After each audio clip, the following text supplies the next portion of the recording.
요즘에 제가 그 책 제목이 좋아서 책상 가까이다 두고 한 번씩 들여다보는 책이 있습니다. 그 책 제목이 한 번이라도 모든 걸 걸어본 적이 있는가? 오늘 그 설교 제목도 제가 여기에서 따왔습니다. 이 설교 제목으로 좀 긴 것 같다는 생각이 들었지만 제가 이제 이 책 제목을 들여다보고 또 설교 제목도 이렇게 잡고 하는 이유가 있습니다. 지난주에도 말씀을 드렸습니다만 정말 새해에는 이 예수 그리스도를 기억하고 예수 그리스도를 묵상하는 한 해, 그리고 또 그 주님을 더욱 닮아가는 그런 한 해가 되면 좋겠다.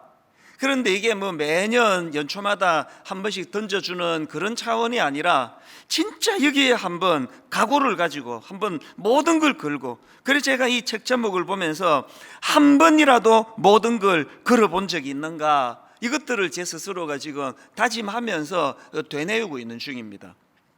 제가 이렇게 이 내용들을 되뇌이다 보니까 예전에 우리가 즐겨 부르던 그 찬송가인데요, 예수 더 알기 원하네, 크고도 넓은 은혜와 대속해 주신 사랑을 간절히 알기 원하네.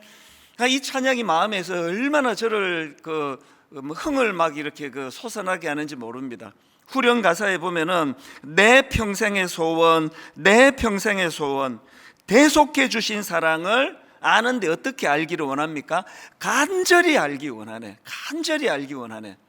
그래서 여러분, 새해에는 그 코로나19로 지난 1년 동안 많이 위축이 돼 있었는데 그 위축을 좀 그냥 한번 의도적으로라도 깨뜨리면 좋겠습니다. 그래서 활력을 가지고 의욕을 가지고 아마 내 단 한 번이라도 내 한번 모든 걸 걸어본 적이 있는가? 올 한 해에 내가 한번 내 모든 걸 걸고 예수님을 알아가는 일에, 예수님을 닮아가는 일에 여기에 내 한번 열정을 내가 쏟아봐야 되겠다. 그런 각오들이 저뿐만이 아니고 우리 모든 성도님들 내면에서 일어나게 되시기를 바랍니다. 제가 마가복음을 다시 꺼내던 이유도 여기에 있습니다. 우리가 예수님을 기억하고 예수님을 닮아가려면 그분에 대해서 알아야 되는 거 아닙니까? 그래서 이제 이 마가복음을 가지고 그분의 행적, 쭉 걸어가신 그 일들, 그리고 그분을 뒤따르던 참 귀한 수많은 제자들, 이런 분들의 모습을 우리가 보고 또 담고자 노력을 하기 위해서 이제 오늘서부터 마가복음을 다시 이제 깊이 묵상을 해야 되겠다, 이제 그런 생각을 하게 됐는데요. 이런 관점으로 오늘 본문을 쭉 묵상을 하다가 보니까 제가 오늘 본문에서 이렇게 눈에 확 들어오는 그 분류가 하나 이제 생겼습니다. 그게 뭐냐 하니까 예수님을 따르는 사람들을 보니까 지금 이 세 그룹으로 이게 분류가 되더라는 겁니다. 예수님을 따르는 그 세 종류의 그룹들이 본문에서 발견이 되는데요. 첫 번째 그룹은 제자들입니다. 오늘 본문 마가복음 3장 7절입니다. 예수께서 제자들과 함께 바다로 물러가시니 갈릴리에서 큰 무리가 따르며, 여기에 지금 제자들이 나오지 않습니까? 본문 바로 앞에 보면은 6절입니다. 바리새인들이 나가서 헤롯 당과 함께 어떻게 하여 예수를 죽일까 의논하니라. 이런 상황에서 지금 예수님이 바닷가로 물러가시는데 그때 예수님과 동행했던 사람들이 제자들이라는 겁니다. 오늘 본문에서 예수님을 따르는 첫 번째 그룹인 제자들의 특징은 한마디로 말하면은 예수님의 사역을 순종으로 돕고 섬기는 역할을 하던 사람이다, 그렇게 특징 지을 수가 있습니다. 그런가 하면 본문에 나오는 두 번째 그룹은 무리들입니다. 7절, 예수께서 제자들과 함께 바다로 물러가시니 갈릴리에서 큰 무리가 따르며, 또 8절에도 나옵니다. 유대와 예루살렘과 이두메와 요단강 건너편과 또 두로와 시돈 근처에서 많은 무리가 그가 하신 큰 일을 듣고 나온지라. 그런데 제가 이 분류를 하면서 보니까요, 이 첫 번째 그룹인 제자들의 특징이 예수님의 사역을 순종으로 돕는 특징을 가졌다고 한다면, 이 두 번째 그룹인 무리들은 그저 자기 필요와 유익에만 관심이 있는 사람, 뭐가 내게 좋을까? 이런 데만 몰두하는 사람, 그러니까 이렇게 특징 지을 수 있다고 생각을 합니다. 그런가 하면은 세 번째로 본문에 나오는 예수님을 따르는 그룹이 하나 더 있는데 귀신들입니다. 11절입니다. 더러운 귀신들도 어느 때든지 예수를 보면 그 앞에 엎드려 부르짖어 이르되 당신은 하나님의 아들이니이다 하니. 지금 본문에 나오는 이 귀신들의 특징을 보면은 아주 강력한 특징이 뭐냐 하니까, 이 귀신을 특징 짓는다면은 그들은 영적으로 해박한 지식을 갖고 있다는 겁니다. 그런데 불행한 게 뭡니까? 그렇게 해박한 영적인 지식을 갖고 있는 그들이지만 그 해박한 영적인 지식을 가지고 예수님 사역을 방해하는 방해꾼 역할을 하고 있다는 겁니다. 그래서 12절에 보니까 예수께서 자기를 나타내지 말라고 많이 뭐 하십니까? 경고하시니라. 마가복 1장 34절에서도 똑같은 맥락의 말씀이 나옵니다. 예수께서 각종 병이 든 많은 사람을 고치시며 많은 귀신을 내쫓으시되 귀신이 자기를 알므로 그 말하는 것을 허락하지 아니하시니라. 지금 이 귀신들은 너무나 영적인 지식이 충만했지만 그것으로 예수님을 방해하는 특징을 갖고 있다는 겁니다. 여러분, 이 세 그룹 아시겠죠? 제자들, 무리들, 귀신들. 제가 이 그룹을 보면서 묵상을 하다가 보니까 여러분, 지금 한국교회가 위기에서 벗어나는 유일한 길, 한국교회가 이제 부흥을 향하여 달려나갈 수 있는 유일한 길은 이제 이 귀신들과 같은 속성에 빠져 있는 사람들, 그리고 무리들 같이 자기밖에 모르고 그저 내게 뭐가 유익일까, 이런 자리에 있던 사람들이 어디로 옮겨가야 됩니까? 성숙하고 건강한 제자의 자리로 옮겨가야만, 그래야만 교회가 산다는 것입니다. 여러분, 여러분의 성경 지식이 뭐 해박하지 않은 그것도 문제지만, 해박한 여러분의 성경 지식이 진짜 하나님 나라를 위하여 쓰임받기 위하여 기도하셔야 되는 거 아닙니까? 무리들처럼 그저 내 문제에만 몰두해서 기도를 안 하는 것도 문제지만, 이게 뭐 기도라는 게 전부 그냥 내 육신, 내 자녀, 내 가족, 이렇게만 머물러 있다면 하나님 올 한 해는 정말 순종하여 주님의 사역을 돕는 제자의 길로 나가기를 원합니다. 제가 이런 마음을 가지고 본문을 들여다가 보니까요, 이 세 그룹 각각에서 이제 참 마음의 소원을 가지고 기도하게 되는데, 아버지, 무엇보다도 이 성숙한 제자가 많이 배출되는 한 해가 되기를 바랍니다. 이런 기도를 같이 나눴으면 좋겠습니다. 그래서 제가 오늘 먼저는 이제 이 성숙과 관련한 정의를 좀 내리고 싶은데요, 이제 저는 오늘 이 성숙과 관련해서 부정적인 정의를 두 가지로 내리고요, 긍정적인 정의를 또 두 가지로 내리고요, 그렇게 이제 앞부분을 진행해 보려고 하는데, 자, 이 성숙과 관련된 부정적인 정의 첫 번째가 뭐냐? 간절하다고 다 성숙한 것은 아니다. 이렇게 제가 정의를 내려봤습니다. 사실 간절한 것으로 따지면 오늘 본문에 나오는 세 그룹 중에 무리들이 최고입니다. 10절, 이는 많은 사람을 고치셨으므로 병으로 고생하는 자들이 예수를 만지고자 하여 몰려왔음이더라. 성경에 보면요, 막 이런 막 절박함을 가지고 막 간절함을 가지고 몰려오고 주님 몸에 손을 얹으려고 애를 쓰고 이런 모습들을 종종 볼 수가 있는데, 여러분, 그렇게 간절한 거 참 좋은 거예요. 막 강청하고 열망하는 거 좋은 거예요. 그러나 그게 전부 다 성숙을 말하는 건 아니다. 이거 기억해야 된다는 겁니다. 요한복음 6장에도 보면은 이런 간절함으로 모여든 무리들을 볼 수 있는데요, 요한복음 6장 1절 2절입니다. 그 후에 예수께서 디베랴의 갈릴리 바다 건너편으로 가심에 큰 무리가 따르니 이는 병자들에게 행하시는 표적을 보았음이로라. 여기도 이제 큰 무리가 열정적으로 따르고 있는데요, 그들은 이제 예수님께서 베푸신 기적을 보고 막 또 열광합니다. 얼마나 열광하는가 하면 15절입니다. 그러므로 예수께서 그들이 와서 자기를 억지로 붙들어 임금으로 삼으려는 줄 아시고 다시 혼자 산으로 떠나가시니라. 뭐 요즘으로 말하면요, 막 완전히 막 그냥 막 BTS에게 막 이름도 제가 잘 모르겠습니다. 막 엄청나게 열광하는 그런 무리들처럼 막 예수님을 막 임금으로 삼으려고 하는 이 뭐 엄청난 열광, 엄청난 열정, 엄청난 이 에너지 아닙니까? 그런데 예수님은 그런 열광하는 사람들을 자꾸 피하세요. 혼자 산으로 가시는 겁니다. 호응 안 해주세요. 호응을 안 하시는 정도가 아니라 26절을 보십시오. 예수께서 대답하여 이르시되 내가 진실로 진실로 너희에게 이르노니 너희가 나를 찾는 것은 표적을 본 까닭이 아니요 떡을 먹고 배부른 까닭이로다. 뭐 그들의 열정을 지금 주님이 막 대놓고 폄하하고 있는 거 아닙니까? 뭐 폄하하시는 정도가 아니라 그 다음 나오는 53절을 보십시오. 예수께서 이르시되 내가 진실로 진실로 너희에게 이르노니 인자의 살을 먹지 아니하고 인자의 피를 마시지 아니하면 너희 속에 생명이 없느니라. 와, 이 무서운 말씀 아닙니까? 막 우리 생각에는 막 그냥 막 새벽기도도 나오고 막 철야기도도 나오고 심야기도도 하고 막 불철주야 막 예배를 1부부터 5부까지 다 드리고 막 열정이 많으면 많을수록 좋은 것 같은데 예수님의 기준은 좀 달라요. 그런 열정 좋은 거 맞습니다. 그런 열정 대부분이 귀한 거 맞습니다. 그런데 거기에 예수님의 기준이 뭐냐?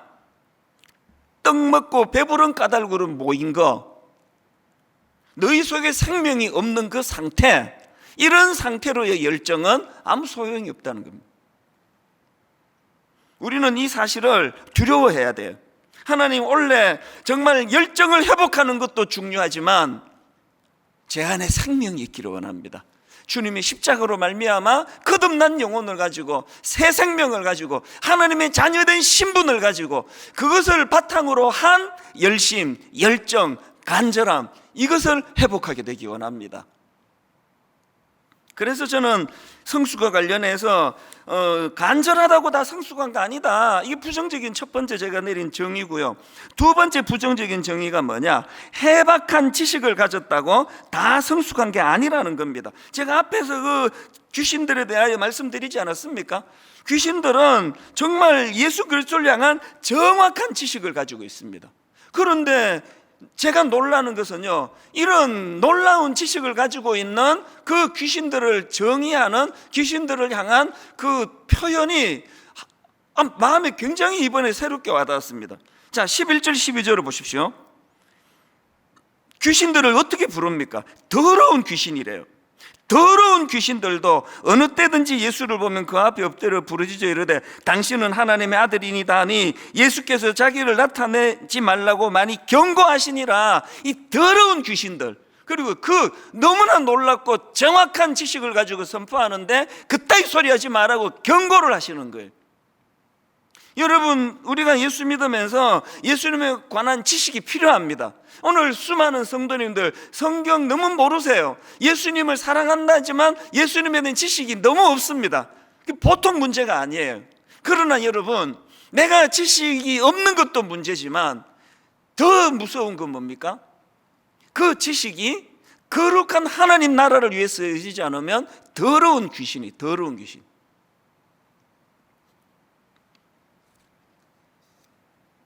성경에 이 지식이 악한 도구로 변질된 대표적인 케이스가 고린도 교회 아닙니까? 그래서 사도 바울이 고린도전서 8장 1절 2절에서 이렇게 경고합니다. 우상의 재물에 대하여는 우리가 다 지식이 있는 줄 아나. 그 다음 보세요. 지식은 교만하게 하며 사랑은 덕을 세우나니 만일 누구든지 무엇을 아는 줄로 생각하면 아직도 마땅히 알 것을 알지 못하는 것이요. 지금 사도 바울의 경고가 뭡니까? 고린도 교인들이 그 지식을 교만한 쪽으로 흘려보내고 있는 것에 대한 경고인데, 왜 그 지식이 교만한 쪽으로 흘러갑니까? 사도 바울이 지금 세우는 대안이 뭡니까? 우리의 지식이 교만으로 흘러가지 않기 위해서는 그 지식의 사랑의 덕으로 세워져요. 사랑의 덕으로. 요즘에 유튜브를 보고 또 인터넷에 많은 페이스북이나 이런 것들을 보면은요, 그들의 지식이 딱 두 갈래로 나타나는 것 같아요. 많은 지식이 사람을 살리고 사람을 세우고 사람에게 용기를 불어넣어주는 너무너무 덕스러운 글로 나타납니다. 상당히 많은 그런 글들이 저는 너무 감사해요. 그러나 어떤 때 보면은 그들의 너무나 놀라운 지식이 사람을 죽이는 것, 편을 가르는 것, 고린도 교회 성도들처럼. 여러분, 여러분의 지식이 지금 교만으로 흘러가고 있는 거 아닙니까 혹시? 여러분, 여러분의 지식이 교만으로 흐르지 않기 위하여 그 지식에 어떤 장치를 해두고 계십니까? 저와 여러분의 지식이 사랑의 덕으로 더 씌워져야 된다는. 골로새서 2장 8절에도 보니까 누가 철학과 헛된 속임수로 너희를 사로잡을까 주의하라. 이것은 사람의 전통과 세상의 초등학문을 따르며 그리스도를 따름이 아니니라. 여러분, 교회에서 우리가 배우고 우리가 습득하는 그 놀라운 지식이 아니 그리스도로부터 나와야지 이게 이 악한 세상으로부터 나와서 되겠습니까? 지금 제 설교가요, 그리스도를 따르는 데 도움을 주는 설교가 아니라면 이 설교는 소음이에요, 소음. 이 두 가지를 늘 점검해야 됩니다. 주님, 저는 주님 안에서 성숙한 제자가 되기 원합니다. 그래서 주님, 간절하다고 다 성숙한 것이 아니라는 이 해박한 지식을 가졌다고 다 성숙한 것이 아니라는 이 정의, 여기서 간과하지 않기를 원합니다. 자, 그렇다면은 이제 이 성숙과 관련된 긍정적인 정의 두 가지를 또 내려보기를 원하는데요. 첫 번째 긍정적인 정의가 뭐냐? 모든 성숙은 그리스도와의 관계에서 출발한다는 것입니다. 이제 오늘 본문 이후로 제자들에 관한 내용들이 쭉 이제 열거가 되는데요. 저는 이 제자들의 모습을 쭉 이제 살펴보면서 여러분, 이 성숙한 모든 제자들의 성숙의 첫 단추, 첫 출발은 어디서 시작하느냐? 예수님과의 관계에서 시작이 된다는 겁니다. 그들의 첫 단추가 마가복음 1장 17절 18절 아닙니까? 예수께서 이르시되 나를 따라오라. 여러분, 예수님이 제자들에게 요구하시는 거 먼저 성숙해라 이런 거 아닙니다. 먼저 지식을 쌓아라 이런 거 아닙니다. 그냥 따라오래요. 관계 맺제입니다. 관계. 이 관계를 맺는 게 이게 성숙이라는 겁니다. 예수께서 이르시되 나를 따라오라. 내가 너희로 사람을 낚는 어부가 되게 하리라 하니 그랬더니 그들의 반응 18절 곧 그물을 버려두고 따르니라. 여러분, 이 상관관계를 아시겠습니까? 나를 따라오라, 따르니라. 이 성숙의 출발이 여기서 시작이 된다는 겁니다.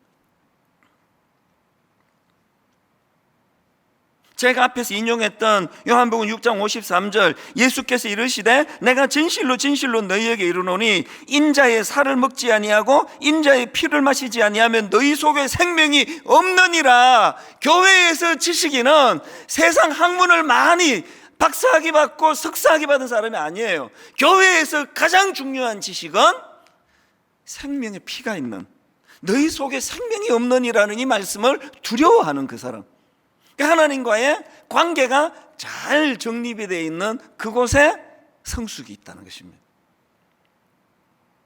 제가 아까 앞에서 불러드렸던 그 찬송가요, 예수도 알기 원하네 크고도 넓은 은혜와 대속해 주신 사랑을 간절히 알기 원하네. 1절이 후렴전에 이렇게 말씀이 끝나고 찬양이 끝나거든요. 그런데 여러분, 간절히 알기 원하네, 그 다음 2절이 어떻게 시작하는지 아십니까? 성령이 스승되셔서 진리를 가르치시고 거룩한 뜻을 깨달아 예수를 알게 하소서. 흐름을 알고 불러야 되는 겁니다. 여러분, 진실로 그분의 사랑, 대속해 주신 그 십자가 사랑을 간절히 알기를 원하십니까? 참 스승 되시는 성령님께 늘 은혜를 구해야 돼요. 여러분, 우리가 말입니다, 진짜 성숙은 그리스도와의 관계에서 출발한다고 한다면 뭐가 전제가 되어 있는 겁니까? 그 성숙은 내 노력으로 내가 애써서 만들어지는 거 아닙니다. 그건 불교예요. 참 성숙은 그분과의 관계에서 오는 거기 때문에 그분과의 관계를 위하여 늘 스승 되시는 성령님께 의지하며 은혜를 구하며 은혜, 자격 없는 자에게 주시는 은혜, 이걸 아는 자가 성숙이라는. 그런가 하면은 두 번째로 이 성숙과 관련된 긍정적인 정의 하나 더 있는데요. 성숙은 그리스도와 타인을 향한 순종과 섬김, 이 정신에서 나온다는 겁니다. 그리스도에게는 순종을, 그리고 우리 주변 이웃들에게는 섬김을, 항상 이 열매가 있어야 저 사람은 성숙하네. 구절에 지금 이 한마디가 저는 굉장히 의미가 있다고 생각을 합니다. 예수께서 무리가 애워싸 미는 것을 피하기 위하여 작은 배를 대기하도록 제자들에게 명하셨으니, 여러분 이 짧은 한마디지만 함축적인 너무너무 중요한 메시지가 담겨 있습니다. 지금 예수님이 당신의 사역을 위하여 누구에게 명령하십니까? 제자들에게 명령하세요. 여러분, 아무리 무리들이 숫자가 대세를 이룬다 해도 예수님은 무리들에게 부탁하지 않으세요. 왜? 그 무리들은 자기밖에 모르는, 자기에게만 집중하는 사람들이기 때문에 그들과 하나님의 나라를 꿈꾸어 세워갈 수 없기 때문입니다. 그래서 주님을 따르는 제자들이 버려두고라는 말을 거기다가 넣어두는 거 아닙니까? 저는 오늘 여러분에게 진지하게 묻습니다. 여러분은 오늘 예배 드리러 이 자리, 참 귀한 자리 오셨는데요, 귀신은 아닐 거고요. 귀신은 나가세요. 귀신은 아닐 거고, 세 종류 중에 여러분은 무리에 속하는 분입니까? 제자에 속하는 분입니까?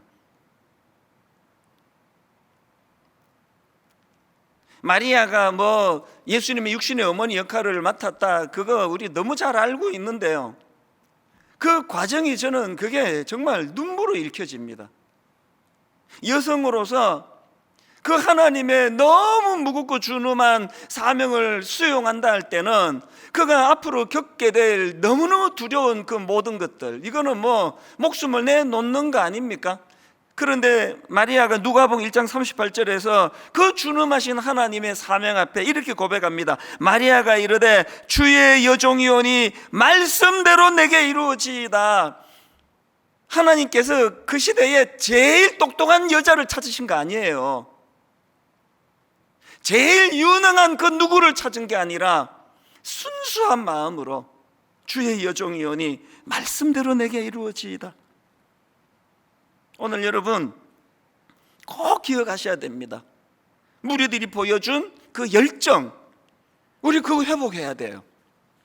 귀신들이 보여준 해박한 영적인 지식, 우리 그 이상으로 주님을 잘 알아가야 돼요. 그러나 여러분, 우리가 배운 것처럼 우리가 가진 어떤 열정이나 우리가 가진 어떤 해박한 지식, 그것만 가지고는 성숙한 제자가 될 수 없습니다. 그 열정과 지식이 먼저는 그리스도 안에서, 그리스도와의 관계 속에서 무르익어야 되고요, 그런가 하면은 그 열정과 지식이 그리스도에게는 순종으로, 연약한 이웃들에게는 섬김으로, 이것이 열매로 나타나야 이것이 성경이 말하는 성숙한 제자의 모습이라는 겁니다.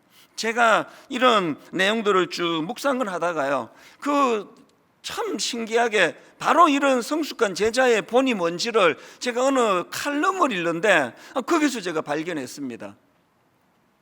한 청년인데요, 그 지난 수요일 퇴근 시간에 갑자기 폭설이 내리지 않았습니까? 그래서 뉴스를 보니까 어떤 분은 집에까지 가는데 8시간이 걸렸다, 퇴근하는데, 그런 분이 계시고, 어떤 분은 그 도로 한가운데 차를, 시동이 꺼져가지고 차를 세워놓고 할 수 없이 호텔에 가서 잤다, 그런 기사도 제가 봤습니다. 이제 그런 와중인데요, 이제 이 기자분이 칼럼을 썼는데요, 광화문에서 반포대교까지 가는데 4시간이 걸렸답니다. 제 상식으로 안 막히면 한 10분 15분이면 가는 거리 아닙니까? 4시간이 걸렸는데 그게 다가 아니고요, 이제 그 반포대교에서부터 문제가 이제 약간의 그 언덕으로 올라가야 되는 그 길인 것 같아요.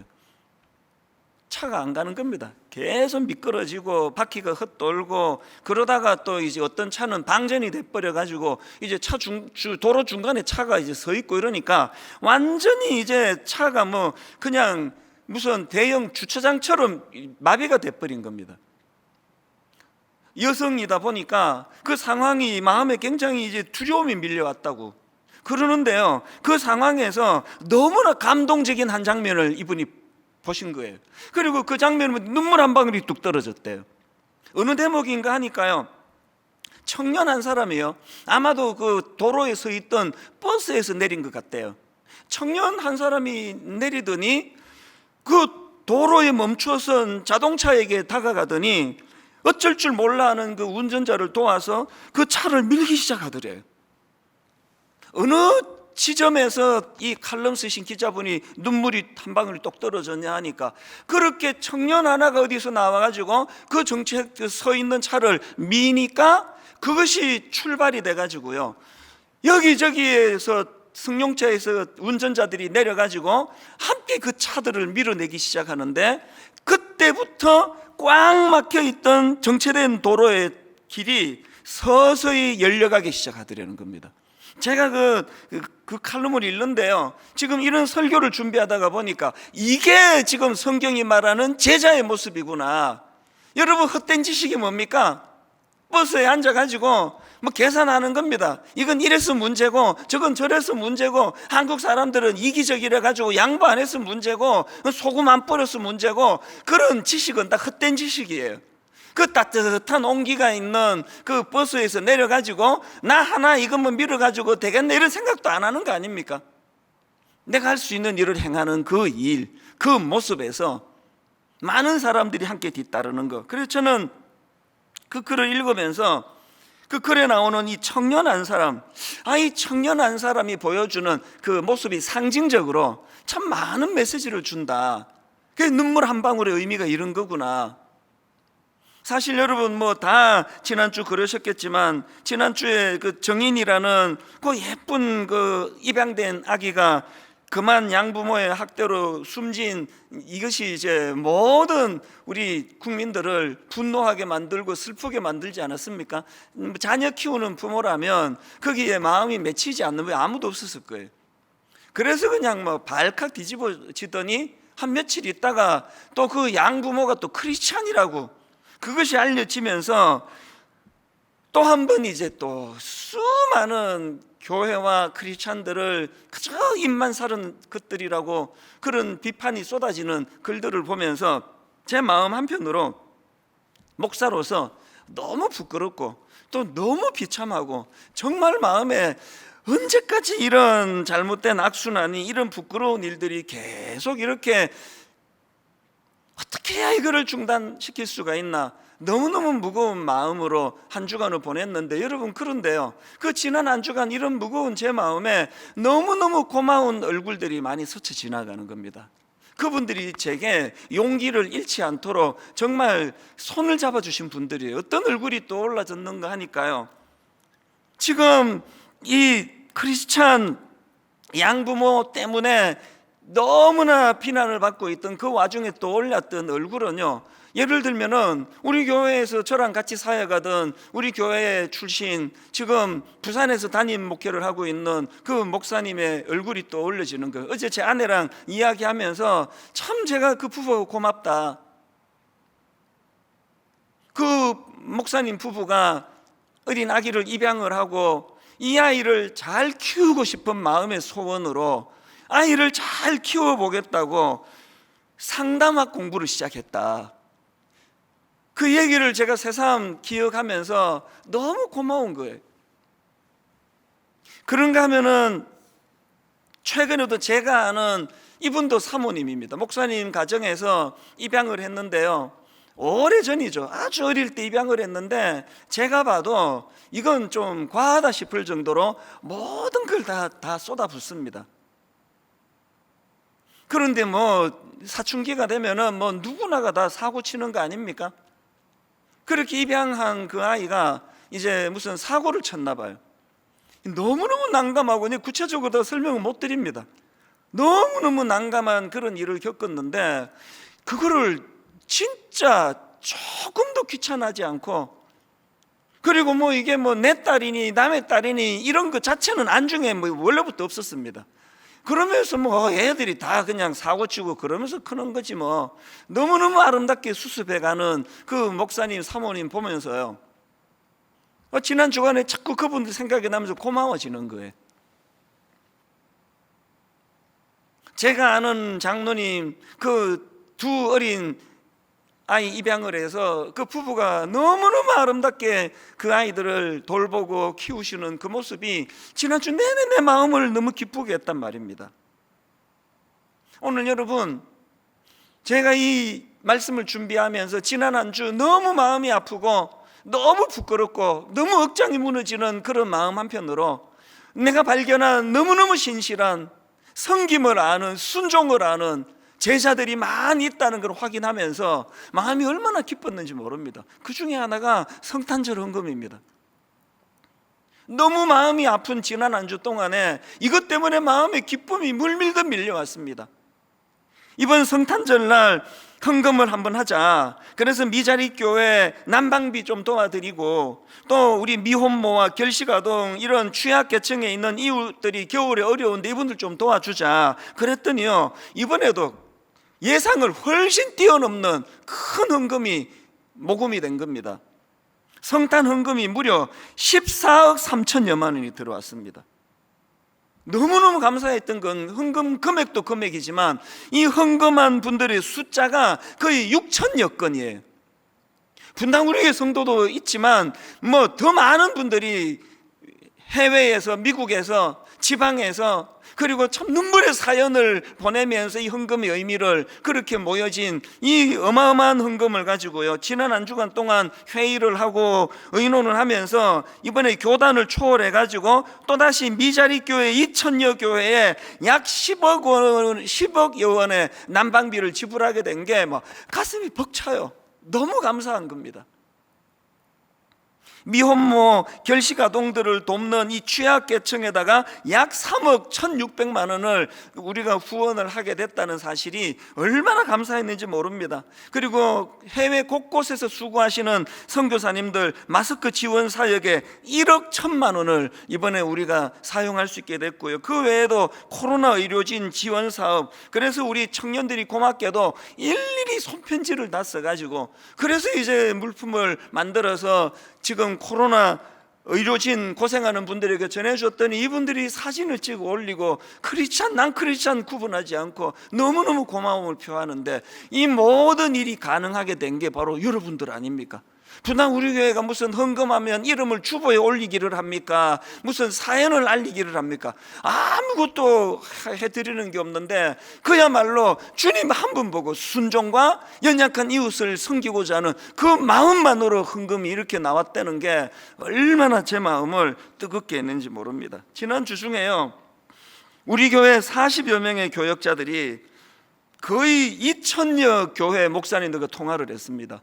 그러면서 이 40명이 2천여 명의 미자리 교회 목사님, 사모님 통화하면서 그들도 수고를 많이 했지만 제게 들려지는 이야기는 너무너무 감동적이에요. 진짜 열악한 상황에서 주님 말씀 앞에 순종하고 성도들을 섬겨야 되겠다는 그 일념으로 교회를 섬기시는 너무나 많은 목사님, 사모님, 여러분, 이런 분들을 어떻게 외면할 수가 있습니까? 우리가 기도로 응원해야 되는 거 아닙니까? 여러분의 그 소중한 헌금 때문에요, 어떤 목사님은 너무 이제 지치신 거예요.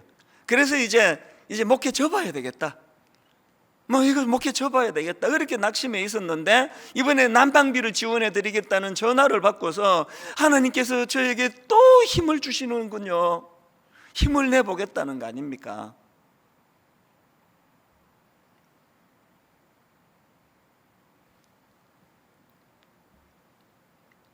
자기밖에 모르는 무리의 자리에서, 그저 나만 잘 먹고 잘 살면 되지 않은 무리의 자리에서, 또 뭐 내 교회만 잘 되면 되지 뭐 내 뭐 남의 교회까지 뭐, 그게 다 무리의 생각, 무리의 자리에서 제자의 자리로 옮겨가야 돼요. 주님이 얘는 내가 뭐든지 안심하고 맡겨도 되겠어, 얘는 뭐든지 내가 얘는 마음껏 맡겨도 참 내가 안심이 돼. 여러분, 그런 성숙한 제자의 길로 나아가는 성도가 많아질 때에 한국교회가 회복이 될 줄로 믿습니다. 이 두 가지를 꼭 기억하셨으면 좋겠습니다. 여러분, 성숙은 첫째 뭐라고요? 그리스도와의 관계에서 출발하는 거. 지식을 자랑하지 마시고, 열심을 자랑하지 마시고, 나는 그리스도와의 건강한 관계가 여전한가? 그런가 하면은 성숙은 그리스도를 향해서는 순종을, 이웃을 향해서는 섬김을, 이 구호를 잊으시면 안 됩니다. 결론을 이렇게 맺기 원합니다. 여러분, 오늘 설교 제목을 잊으시면 안 됩니다. 한 번이라도 모든 걸 걸어본 적이 있는가? 저는 이 제목을 가지고 말씀을 준비하면서 두 갈래로 자꾸 생각이 저에게 엄습이 되는 걸 경험했습니다. 한편으로는 이 말씀으로 촉구하고 싶습니다. 여러분, 이제 무리의 자리에 더 이상 머물지 않으시면 좋겠습니다. 자기만 생각하고 자기만 집중하는 그건 미숙한 모습이에요. 여러분, 주님 이름으로 촉구합니다. 이제 한번 내 모든 걸 걸고 막 예수님을 내가 알아가는 한 해가 되기를 원한다. 내 모든 걸 걸고 예수님 닮아가는 한 해가 되기를 원한다. 이 열정을 회복하는 성도님들 되시기 바랍니다. 그런가 하면 또 한 가지, 아까도 말씀드렸지만 이미 너무나 아름다운 순종의 길을 걸어가시는 분, 미자립교회 목사님, 사모님, 그 교회 성도님들을 위시해서 너무나 순종의 자리로 나가는 과정에서 외롭고 고통을 당하고, 주님께서 아니야, 네가 나의 순종하는 참 제자인 건 내가 다 알아. 주님이 인정하시고 위로해 주시는 그런 시간이 있기를 바랍니다. 요즘 저는 갈라디아서 2장 20절, 내가 그리스도와 함께 십자가에 못 박혔나니 그런즉 이제는 내가 사는 것이 아니요 오직 내 안에 그리스도께서 사시는 것이라. 이제 내가 육체 가운데 사는 것은 나를 사랑하사 나를 위하여 자기 자신을 버리신 하나님의 아들을 믿는 믿음 안에서 사는 것이라. 너무나 오래 묵상해 온 이 말씀이지만 이번에 저는 이 말씀 가운데 나를 사랑하사 나를 위하여 자기 자신을 버리신, 여러분, 세상에 어떤 신이, 여러분, 세상에 어떤 신이 우리 같은 것을 구원해 주시려고 나를 사랑하사 나를 위하여 자기 자신을 버리시는 신을 보신 적이 있습니까?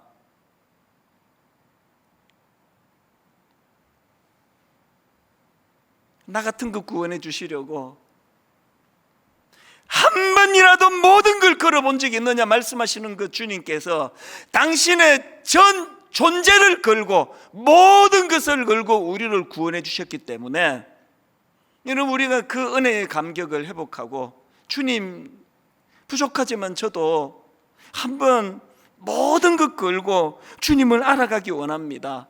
모든 것 걸고 주님을 닮아가기 원합니다. 지금 일만수도 파송운동 30개 교회 목사님이 다 지금 준비가 돼 있거든요. 줌으로 이분들과 영상 회의를 하면서 지난 연말에 눈물로 촉구했습니다. 이 책 제목을 제가 소개하면서 요즘 내가 이 책 제목에 꽂혀 있다고, 한 번이라도 모든 걸 걸어본 적이 있습니까? 여러분, 일만수도 파송운동 30교회 교회 목사님, 주님이 그토록 사랑하시는 성도님들을 위하여 한번 우리 모든 것 걸고 한번 목회해 보지 않으시겠습니까? 모두가 아멘으로 화답하고 지금 준비하고 있습니다. 그러면 되는 거 아닙니까? 결론을 이 찬양으로 맺기 원합니다. 제목이 십자가의 길, 순교자의 삶이에요. 내 마음에 주를 향한 사랑이 나의 말엔 주가 주신 진리로 나의 눈에 주의 눈물 채워주소서. 그런데 여러분, 이 모든 일들이 하나님의 사랑으로 시작, 영원히 함께하는 하나님의 사랑,